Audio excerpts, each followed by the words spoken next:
En la elección del 4 de septiembre de 1970, Salvador Allende obtuvo un 36,63% frente al 63,37% sumado de sus dos contendores, superando por menos de 40.000 votos a Jorge Alessandri, que obtuvo el segundo lugar con un padrón electoral de unos 3 millones de electores en ese entonces. Luego de una negociación con la Democracia Cristiana que exigió a Allende firmar un estatuto de garantías constitucionales, el Congreso Pleno terminó por ratificar el triunfo del candidato de la Unidad Popular. El pasado 4 de septiembre, la opción apruebo obtuvo un 38,11% de los votos, mientras la opción rechazo alcanzó el 61,89% de los sufragios, ganando en las 16 regiones del país y en 338 de las 364 comunas de Chile. Además, el rechazo ganó en 13 de los 14 recintos penales del país, en las comunas con más alta población chilena de origen indígena y, por cierto, en todas las comunas de menores ingresos de Chile, con un padrón actual de 13 millones de electores. El triunfo del rechazo implica la aplicación plena del artículo 142 de la Constitución, que establece: si la cuestión planteada al electorado en el plebiscito ratificatorio fuere rechazada, continuará vigente la presente Constitución.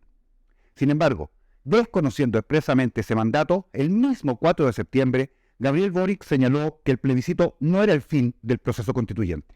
Así, al día siguiente, Boric se reunió con los presidentes del Senado y la Cámara de Diputados con el objetivo de generar en el Congreso Nacional un diálogo que permita establecer un camino institucional para avanzar en el proceso constituyente.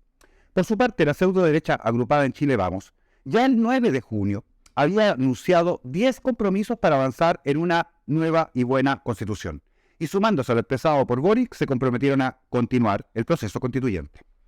De este modo, Javier Macaya, presidente de la UDI, afirmó: para todos aquellos que pusieron en duda el compromiso de la centro-derecha con la continuidad del proceso constituyente, hoy día les queremos decir con mucha fuerza que nosotros cumplimos nuestros compromisos. Por su parte, Francisco Chagán, presidente de Renovación Nacional, sostuvo que el proceso constituyente no ha terminado y nosotros vamos a cumplir la palabra empeñada. Vamos a cumplir nuestro compromiso con Chile. Pero ello no alcanzó a transcurrir un día desde el irrefutable triunfo del rechazo para que inmediatamente tanto el gobierno, su coalición, así como la pseudo-derecha, lo desconocieran totalmente y persistieran en la imposición de un nuevo proceso, violando de modo flagrante lo señalado en el artículo 142, en orden a que continuará vigente la presente Constitución, finalizando así de modo absoluto todo el proceso constituyente. El pasado 12 de diciembre, después de casi 100 días de negociaciones, 11 partidos y 3 movimientos de izquierda y los 3 partidos de la pseudo-derecha integrante de Chile Vamos firmaron un nuevo acuerdo constituyente que continuará el proceso anterior sin solución de continuidad, es decir, evadiendo totalmente el requisito de llamar a un nuevo plebiscito de inicio, donde se consulta al soberano, esto es, a la ciudadanía, si quiere o no una nueva constitución. Por la pseudo-derecha firmaron el acuerdo los presidentes de la UDI, Javier Macaya, Renovación Nacional, Francisco Chagán, y la presidenta de Bópoli, Gloria Hutt, esta última ex ministra de Transporte del gobierno de Piñera, cuando se subió el pasaje del metro en 30 pesos, lo que sirvió de justificación para el inicio de la insurrección revolucionaria del 18 de octubre de 2019, mientras los dos primeros figuran sistemáticamente entre los políticos peor evaluados del país en la última encuesta. El acuerdo se logró en buena medida gracias a la inclusión de un inédito Comité Técnico de Admisibilidad, un acuerdo al que los partidos habían llegado el 4 de noviembre a partir de una propuesta del diputado Diego Charper, de Renovación Nacional. El comité estará compuesto por 14 personas, juristas de destacada trayectoria profesional y académica, que serán elegidas por el Senado en virtud de una propuesta única que le formulará la Cámara de Diputados y que tendrá a su cargo la revisión de las normas aprobadas en las distintas instancias que se presenten en la comisión experta y o en el Consejo Constitucional, a fin de determinar una eventual inadmisibilidad de estas cuando sean contrarias a las bases institucionales. De este modo, el Comité Técnico de Admisibilidad tendrá un rol muy semejante al que en 1970 debía cumplir el Estatuto de Garantías Constitucionales, mismo que permitió el triunfo de Allende y al cual él se refirió posteriormente afirmando que solo había firmado por una necesidad táctica.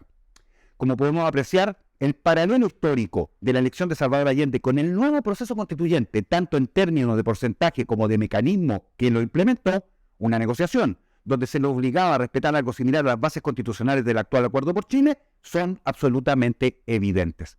En ambos casos, se trata de minorías que lograron imponer sus términos contando con la venia de la oposición, que consideró el triunfo luego de acordar determinadas garantías que se volverían rápidamente letra muerta en función del avance del proceso. El acuerdo contempla así dos bases constitucionales que supuestamente deberán ser respetadas en la redacción de la nueva Constitución y que, entre otros elementos, establece los siguientes fundamentos normativos e ideológicos basales, implícitos o explícitos, en el propio texto del acuerdo. 1. Ignora, evade la exigencia imperiosa de realizar un nuevo plebiscito de entrada donde se consulta al soberano, esto es, a la nación, si aprueba o rechaza iniciar un nuevo proceso constitucional, violando expresamente lo establecido en el artículo 142 de la actual Constitución. 2. Reemplaza la definición que establece que la soberanía reside esencialmente en la nación de la actual Constitución, artículo 5, por la soberanía del pueblo, número 1 del acuerdo. El que la soberanía reside en el pueblo está expresamente consagrado en las constituciones de Venezuela, de Bolivia y también en el texto ya rechazado el 4 de septiembre pasado. 3. Establece el cambio de la estructura republicana de Chile que pasará de ser a ser un Estado social y democrático de derecho. Esta categoría también está presente en las constituciones de Cuba, con la variación socialista de derecho, Venezuela, Bolivia y Ecuador, por citar algunas. 4. Indica que promueve el desarrollo progresivo de los llamados derechos sociales, esto es, de categorías ideológicas y políticas propias de la izquierda, ahora implementadas constitucionalmente, sin posibilidad de promoción ni progresión de otras alternativas diferentes a la matriz ya establecida. 5. Establece que los emblemas nacionales de Chile son la bandera y el escudo y el himno nacional, sin determinar cuáles son, es decir, omitiendo agregar la definición actualmente vigentes, por lo cual los actuales emblemas podrían eventualmente ser reemplazados por otros. 6. Reemplaza la función del presidente de la República como jefe de Estado, artículo 24 de la actual Constitución, quedando limitado únicamente a jefe de gobierno, número 7, letra A del acuerdo, generando un sistema parlamentario de facto. 7. Establece un poder judicial con unidad jurisdiccional sin indicar la permanencia del recurso de protección ni del recurso de amparo establecido en la actual Constitución para el resguardo de los derechos fundamentales y de la libertad personal y la seguridad individual de los ciudadanos. 8.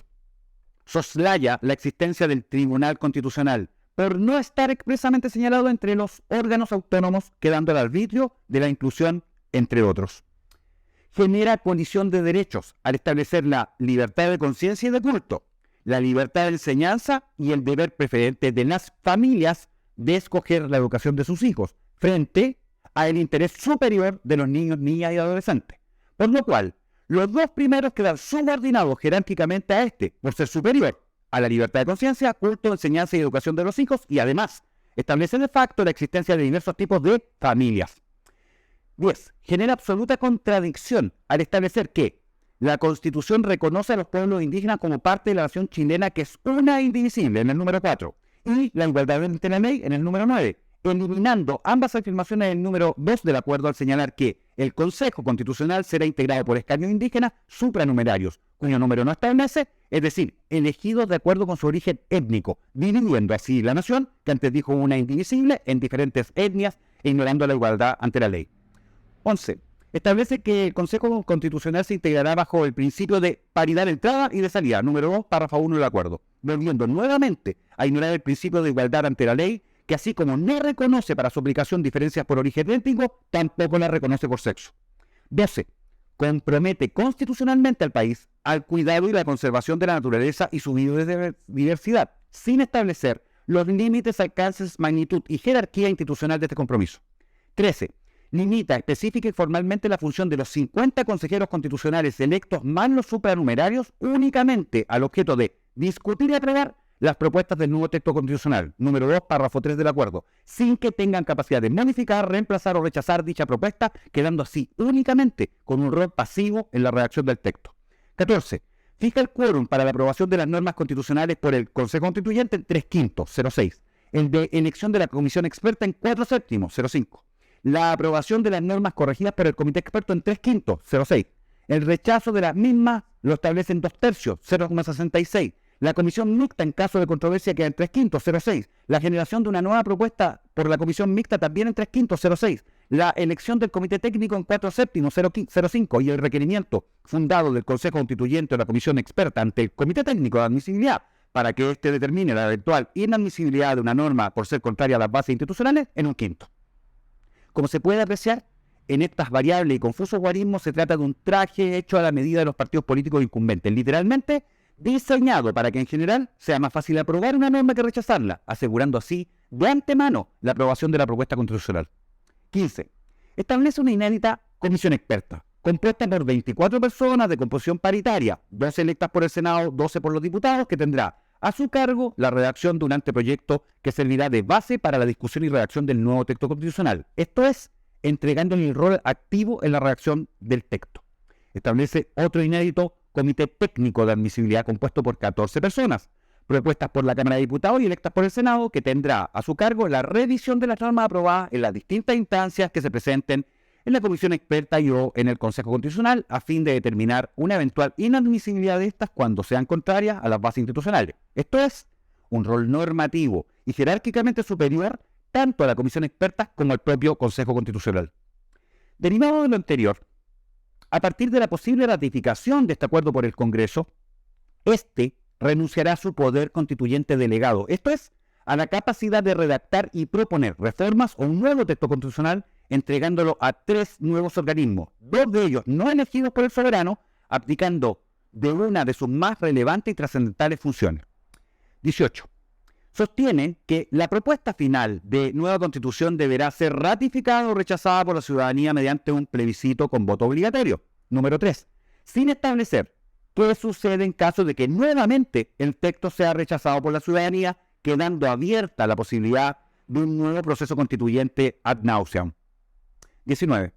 Finalmente, el acuerdo trastoca y transloca la soberanía de la nación y el poder constituyente originario, al derivarlo a 3 órganos inéditos, donde el único electo por la ciudadanía, el propio Consejo Constitucional, queda limitado a discutir y aprobar, teniendo un rol pasivo, y los 2 electos por el Congreso, la comisión experta con el rol activo y el comité técnico de admisibilidad con el rol normativo, diluyendo así cualquier vínculo y representatividad posible de los ciudadanos con el texto constitucional resultante. Si a todo lo anterior se suma la absoluta falta de respaldo ciudadano hacia los partidos políticos, la negativa evaluación del Congreso y la pésima evaluación de todos los políticos involucrados en el proyecto, puede afirmarse que el acuerdo no cuenta con el más mínimo requisito de legitimidad y representatividad democrática, lo que, al igual que la insurrección revolucionaria del 18 de octubre de 2019, que determinó el primer acuerdo del 25 de noviembre de ese año, genera una condición de ilegitimidad de origen absolutamente insospechable. Por todo lo anterior, el acuerdo no solo es inconstitucional por origen, sentido y fundamento, sino, además, refleja de manera brutal la toshudez, obcecación, terquedad y ausencia de la más mínima noción de realidad de la partidocracia oligárquica que está gobernando el país. Chile no necesita una nueva constitución. La actual puede ser reformada en todos aquellos aspectos que sean necesarios para perfeccionarla, sin que el Congreso tenga que renunciar en absoluto a su poder constituyente delegado, sino al contrario, ejercerlo en cumplimiento de la propia Constitución que les da origen. Frente a esto, una vez más sostenemos que la única opción verdaderamente democrática, consistente y consecuente es repudiar y rechazar este acuerdo, denunciarlo ante tribunales nacionales e internacionales, y si pese a ello llegase a ser aprobado e implementado, entonces nuevamente llamamos al rechazo en el plebiscito de salida. Rechazar este nuevo proceso ilegítimo, inconstitucional e ilegal es la mayor afirmación de la soberanía de la nación y de la libertad e independencia permanentes de nuestra patria. ¡Viva Chile!